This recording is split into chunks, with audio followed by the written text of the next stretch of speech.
Good morning, evening, or afternoon, everybody. It's Kaghoe coming at you with another video. So today I'm going to be reacting to the Blizzard Season of Discovery What's Next video and just sort of talking about all the awesome things they show us there and sort of guessing what the future holds and where we're headed. But without further ado, let's get into the video. So I'm going to switch it over here and we're going to dive right into it. Season of Discovery is a project that I feel like every game developer dreams of being able to work on one day. Being able to take their favorite game and add something to it and change it up in interesting ways. We set out to do some... Alright, so just from the very first line right there, like, that tells me that the devs love Season of Discovery. They say it's their dream project. They want to keep going into it, and you know, they get to play with their favorite game and do a whole bunch of stuff with it. I think that is absolutely awesome. All right, let's hear what Agnes has to say. BlizzCon in 2023, and the journey that we've been on with you has been amazing. It was late in 2022 where we really started brainstorming as a team on what were we going to do after Season of Mastery. So we came up with some crazy ideas. Was it going to be a survival version of vanilla World of Warcraft? Were we going to add new classes or new specializations? But ultimately, what we saw that people were really most passionate about, they wanted more content in vanilla World of Warcraft. They wanted to have the meta disrupted, so that leveling was more interesting and not predetermined by existing guides. So throughout 2023, we continued to work on building our rune system out, where people could find awesome new power-ups and apply them to their gear and play their class in a lot of different ways. So what I take from that is that it took them from the beginning of 2023 to when it launched on November 30th, 2023. So it took them a whole year, and during that time, like, they were just sort of putting us on wrath. Like, maybe they released the WoW token, maybe they just, but for the most part, we did TOGC and ICC then on the Classic Realm or Season of Mastery. There wasn't too much things that they had to be doing yet. I don't think hardcore was still the add-on, but I don't think we were in official hardcore servers yet either. So it was just something really cool that they took almost a year to develop what looks like just phase 1. They only showed phase 1 rune systems and the 12 runes and all those phase 1 things. So I'm going with maybe 2023 to like the entire year of 2023. They developed phase 1 of SOD. So that's pretty good for a timetable. Season of Discovery, a big focus with the runes was to make sure that people felt like they were playing a complete class in a vanilla WoW setting. So we've essentially taken a base that has 4 healing specializations and upped it to about 6. We've taken a base that has 1.5 really effective tanks to 6. And we've taken a base that has 12 DPS specializations and increased it to at least 20. And all...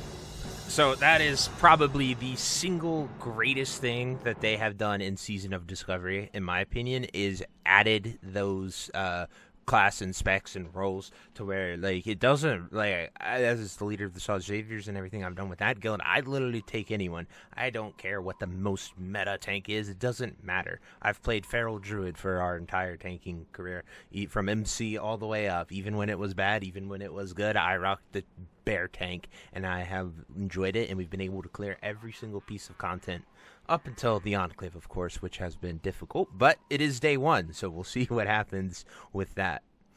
Very closely to each other, which is one of the major goals, is that you shouldn't feel that bad playing a class that isn't the best one in the game, and there should be at least some option available to you to perform. We were getting the Black Fathom Deeps ready, and then we heard that we were going to be able to be a part of the announcement at BlizzCon and be up on stage next to Holly and Metzen, where after they announced the World Soul Saga, and we get to announce Season of Discovery, which was incredibly humbling and exciting at the same time. What we were announcing seemed a little crazy at the time. Mages that can heal, rogues that can tank, the level capped at 25. I'm doing a 10-man raid in Black Fathom Deeps. What exactly is going on? And honestly, the more exciting thing was actually seeing people get into the demo station and all the demo stations being occupied nonstop. And it was a surreal experience seeing, like, okay, we might have something interesting here.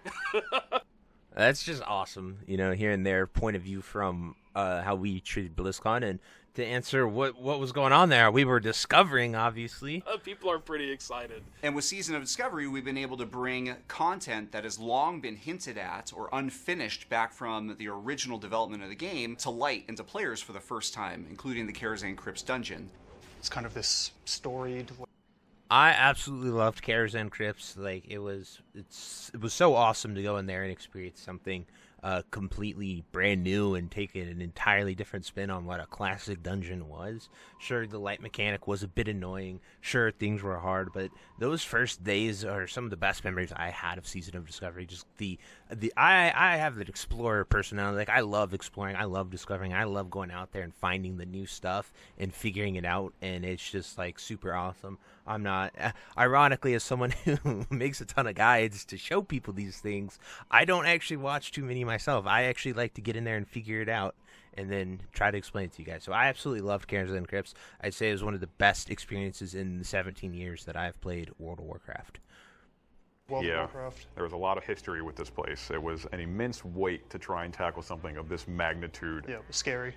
Yeah, it was very scary. Like, not just for the players actually experiencing the place and going through the darkness, but us actually designing something of this magnitude was very daunting.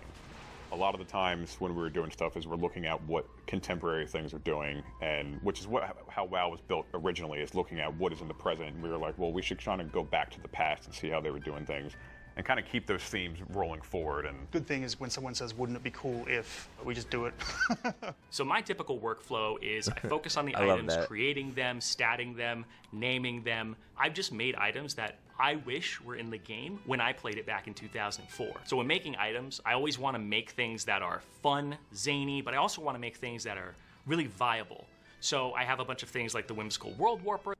I will say that Zyrene has absolutely killed us with the items. Like, we have gotten so many new fun things. Like, it doesn't just add, like, so obviously the new tier sets, and I don't know if he did those, but, like, all the fun things that they've added, the toys, the World Warper that they're talking about now, all of that is just, it adds to the immersion, adds to the fun. The amount of times I've just had to tell my guild to stop trolling and shooting people with rainbows or being ginormous worms when KT interacts with them, well, it's just slightly obnoxious when they're MC'd and become a giant worm, but it's also kind of funny and leads to a lot of enjoyable experiences as well that, you know, I remember, and it makes me smile. And so I think that's what WoW is about, more than just getting the meta biskier and going after it. So I think they did a marvelous job with Season of Discovery with that, and I hope that whatever's next, they bring that forward too. 3 different locations in Azeroth. I have the Gift of Gob that helps people transform into a goblin. You could use it on pets. You could use it on your allies. You give people a little more freedom. And then we have other items like Viscera, which is like a badass sword that can knock people back. We have Calibolg that turns you into a big boulder and lets you roll into people. And we also have things like the Cluck Cannon, which I don't know what its purpose is, but it serves some kind of purpose. it was a whole I really don't know where you get the Cluck Cannon, because if I know, I'm pretty sure my guildies would be shooting me with chickens the entire time. So I think that is, like, it might be in the Scarlet Enclave or a new thing that just came out, because I haven't heard of that one, but I'm sure I will. whole lot of let's just throw something at the wall and see what happens, and we just kept iterating. Eventually we found a good working formula for it, and we got some pretty cool things. Obviously, the darkness mechanic is the big thing in the Kaghoe Crypts, kind of the big point of difference. That was born of this desire to keep up the discovery, the nature of The heart of Scarlet Enclave. All right, so they just kind of talk about Kaghoe Crypts and all that fun stuff, We are but experimenting I wanted to a lot skip in ahead that place. because I thought that was a little boring. So But here's for the new Phase 8, stuff. a little bit of a peek behind the curtain. The Scarlet Enclave raids, certainly the Ashburn questline that's related to it, the stories. Look at that. If you have the corrupted Ashbringer, so as you can see, it's corrupted here still. We don't know if we get cleansed. It says kneel before the Ashbringer. This also could have been already in the game. I know there was something with it too, so I don't know. The quests that are associated with it as well. It's actually originally intended to be a lot smaller of an experience, but when we saw the response to the Kaghoe Crypts dungeon, the attunement questline associated with that, and some of the continuations of the narratives that we had set up earlier in Season of Discovery, it actually really encouraged us to go even bigger with the Scarlet Enclave raid. What started So right there, the dev team didn't even plan on Phase 8 originally until they saw Kaghoe Crypts. So Kaghoe Crypts released late January of 2025. So between then and now, 3 months of hard work and dedication, they made this entire raiding experience, new area, and just threw it all out there.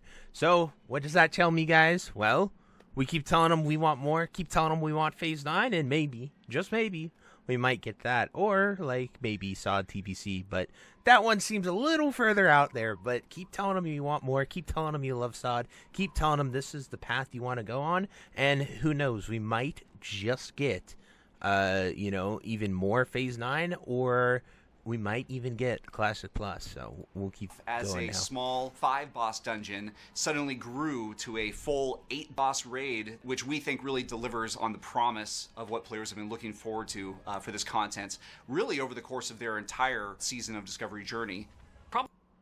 So as a non-active retail player, and even on there, like, they always do a PTR. There's always information. There's always stuff that people know before you go into the raid, and I think it is just absolutely amazing that they left us all in the blind and went in there. I went in there last night. We spent 3 hours in there. We killed Balnazar, the first boss, after about an hour. Took us like 4 or 5 attempts. I don't have the exact counter, but I had a lot of fun with that. Then the second boss was a little confusing. We missed the RP at the beginning, but after reading that and knowing like what each boss does, it really helps a lot on the mechanics and stuff. And it is just everyone in my guild, even though we killed one boss in 3 hours essentially, they all said they had an immensely positive experience. It was super fun to like go in there and actually raid, because thus far, and even in the entire 5 years of the Classic project, we haven't had anything new like this. Like, this changes Classic forever, because every single raid going into it, we've known already. We have 20 years of World of Warcraft to look back at these very first raids and know every single mechanic. You could literally even log into retail and go back and learn them, even in 2019. Like, people did that for AQ and Nax and stuff before they had actual iterations of it. Before that, it was just sort of private servers, but I remember us doing that too, just to learn and see things. So it was really awesome last night to go in there and experience it, and I hope they keep it at that difficulty. I hope we continue to learn, and I hope we overcome. Even if they need to activate the buff, I hope they wait a week or two before they do it, because if this is the final raid that we're going to get, I want it to be hard. I want it to take forever, and I think it is a challenge that is worth overcoming, and it feels really awesome for a guild that is founded in Phase 3 and been at it for almost a year now. So really awesome to go in there and really try ourselves. The thing that I've had to do itemization-wise so far has been creating the Corrupted Ashbringer as a legendary. Legendaries deserve a lot of respect. Players are going to want them to be iconic, and making something like the Ashbringer, which is a weapon of legend. So I guess we're not cleansing the Ashbringer from what it says there, because he said making the Corrupted Ashbringer legendary. So it kind of sucks, but would be awesome to do that. Even in real life, to some degree, you want that to be evocative of what it feels like to be the Ashbringer when you wield it. I had 3 big things I had in mind when making it, and the first one was I wanted to make sure that it kept the lifesteal proc of the original Corrupted Ashbringer. The second one is I wanted to make sure that that proc was more effective and still good, but also scaled up a little bit, a little more beef to it. And the third thing I wanted to do is I wanted to make the weapon feel like when it procs, it's evocative of the Ashbringer is now on the battlefield. The Ashbringer has emerged and is turning the tides of battle. The Ashbringer, in my mind, is a weapon that overcomes insurmountable odds. The more you're ganged up on, the more powerful the Ashbringer is. The more times it can proc, the more people it will proc on, and the more it will fuel you. I can't wait to fight Paladins. They're going to be so fun with the Ashbringer. Sorry, I have to include it, It's just going to be great when the Paladin 1v10s my entire Horde army. We get asked a lot about the end of Season of Discovery is what will happen to my characters. Well, we don't really consider Season of Discovery to have an end, and we have no plans whatsoever to shut down the servers. We want to make sure that everyone has access to their characters and the achievements they've made for years to come. Our team has some really amazing things planned, and we really can't wait for you to see what else we're working on. This could mean so many things. They're not shutting down SOD, and the team is working on some amazing things. So that line right there from Agron just it makes my head spin with possibility. Are we getting Phase 9? Are we continuing SOD for years to come? Is whatever next something even bigger? Classic Plus? Thank you so much for playing Season of Discovery with us. That is just phenomenal. Like, phenomenal, phenomenal, phenomenal. I am so hyped for that line right there. And so just to expand a little bit on that and where I think we might be going. So they say that they said Phase 8 ends, culminates, continues in the 3 official posts. We know BlizzCon is at the end of 2026, or September of 2026. So that is like a year and a half away right now. Season of Discovery has been out for a year and a half. They said from the beginning of the video, it took them, at least that's what I took. I could be wrong here, but it took them a year to make that work, right? It took them a year to get Phase 1 of Season of Discovery. So they said they started early 2023 and saw Phase 1 launched at the end of 2023. So if that's the type of timeline they're working on, what's next? Well, what needs almost 2 years, 2.5 years, however long they've been working on it, what needs that to make it happen? As well as the fact that they hired a ton of new people, as we saw in Hammer Dance's post. They hired a bunch of people who can actually develop things. That is that is incredible. What do you need people to actually develop things for, right? It's classic. Wow, well, you need that for things like the Scarlet Enclave, the new Avalon area, the raid, and just truly expanding on maybe all of these new stories and new things that are coming. So if I was a gambling man, I would bet that this might be the end for SOD. We have, it's not going to end. It's not going to go anywhere. But I think as far as major content patches, I think we're stopping here at the Enclave. This is going to be the final raid. And then I think we are going to see a Classic Plus in probably about 2 years from now. It could be a year and a half, but somewhere between a year and a half and 2 years from now. I think they're announcing it at BlizzCon because what other place, you only get one shot, and we know what's coming for retail. We know it's going to be the Last Titan expansions. They'll play that cinematic. But I really think that they're going to announce Classic Plus at BlizzCon. I'd bet my entire channel on it. It just really looks like that is where we are headed. And from the way that the devs are talking about SOD, the way that they speak about it with such fond memories, saying it is their dream thing to create, I can't imagine a world where they would want to stop developing Season of Discovery and go to a different project if it was not something similar, if it was not that Classic Plus idea. That's just me taking a guess at it all. I actually have no idea about any of this.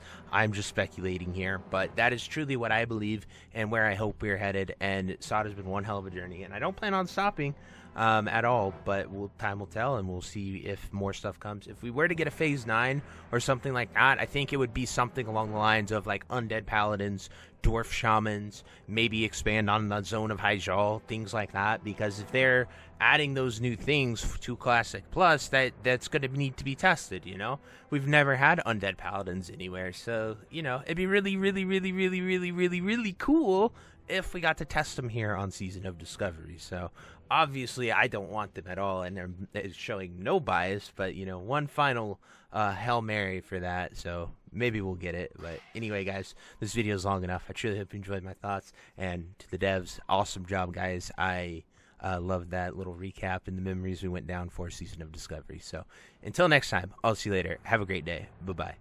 Hey, you. Yes, you. Are you still there? Well, I appreciate you for taking the time to watch this entire video and making it to the end here. If you enjoyed this video, definitely check out the other videos about World of Warcraft listed in these playlists down below. And thank you again. Have a great day. Bye-bye.